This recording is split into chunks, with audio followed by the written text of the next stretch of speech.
Catherine, it's Father Pat. It's Thursday, and I wanted to talk a little bit about Resilience Part 2 for my friends. This is message to young people in exile, number 4. So, resilience, adapting, being flexible. So, right now I'm running 3 miles so far out of 4, and I had to adapt a lot. Today's a little colder, so I got my hat on, got my gloves on. Well, not the hand that I'm holding the phone, but whatever. And then I got an extra shirt on to keep me warm because it's cold. Also, as you know, I was a little upset that the parks were closed.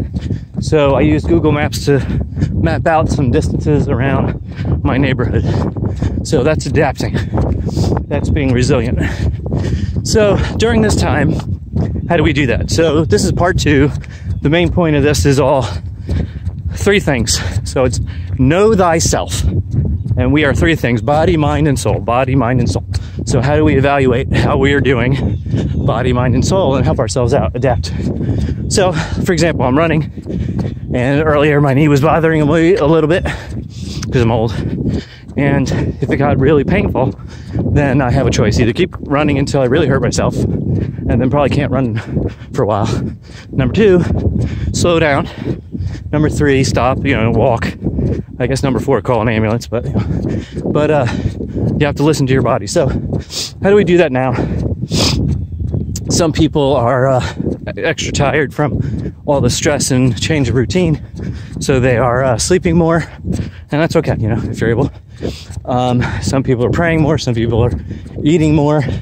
You should probably watch that. Just do it in a healthy way. So, trying to eat right and stuff, and listen to what your body needs. Like if you were sick, you would go to the doctor or whatever. But, if you're just emotionally kind of hurting, then you can do things for yourself.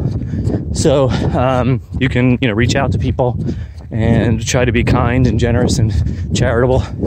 So, all right. So that's listening to your body and adapting. Number 2, we are body, mind, spirit. Body, mind, spirit. So mind. How do you fill your mind with positive things, not negative things, and try to stay positive? So it's harder than it seems, right? So, like the news. If you watch the news, you could feel afterwards how you react. For me, listening to, watching the news on TV, and the voice that's used, this crisis, everything's crisis voice, stresses me out. So even though something's happening the other side of the world, I think my heartbeat starts going up, So I don't usually watch the news on TV, but I want to stay informed. So I actually read the paper. I get a hard copy paper every day, actually, believe it or not. I will read the Wall Street Journal. I read the New York Times. I listen to NPR online. And that's how I stay informed. But it works for me, So, and I try to put a lot of positive things. So I'm reading a book, Story of the Soul, by St. Therese. So that's also spiritual. I'm listening to Dune on audio books, because I love that book, and that helps me out. And then I might do some study. Also being creative. I try to be creative. For example, I found a bag of evening prayers that I said when I was a chaplain on USS America.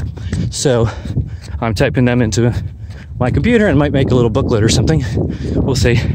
But that feels good to me. It's creative, So it's helping my mind stay focused and positive, remembering all those good memories of sailing around South America, for example. So body, mind, soul. Last thing, soul. So spiritually, how you doing? How do we see that? And staying connected to God. And I find myself personally, I have to pray twice as much with the stress and the change of routine. And not having people at church, which is a big part of my life. So, I'm trying to do different things spiritually, and praying in the morning for a significant amount of time, praying in the evening, significant amount of time. I have the time now, which is great. So, and I would encourage you to do that. And pray for other people too, offer it. Say, this week I'm going to pray for doctors and nurses. I'm going to say a rosary every day. I'm going to devote 15 minutes of my life to pray for their safety. something like that. You can pray for all kinds of people, change it up, do different prayers, whatever it takes. So I don't know. There's a lot of different things. You can do push-ups as a spiritual exercise if you want. Well, for somebody. So body, mind, and soul. So number one, you got to really know thyself. And then number two, you like really try to like adapt to what's good for you. So just like I'm wearing warm, cold weather gear because I don't want to be like freezing and catch a cold. God bless you, my friends. Stay resilient, grow stronger together. Now, you'll hear me say this many times, but how do you run a marathon? One step at a time. Yep.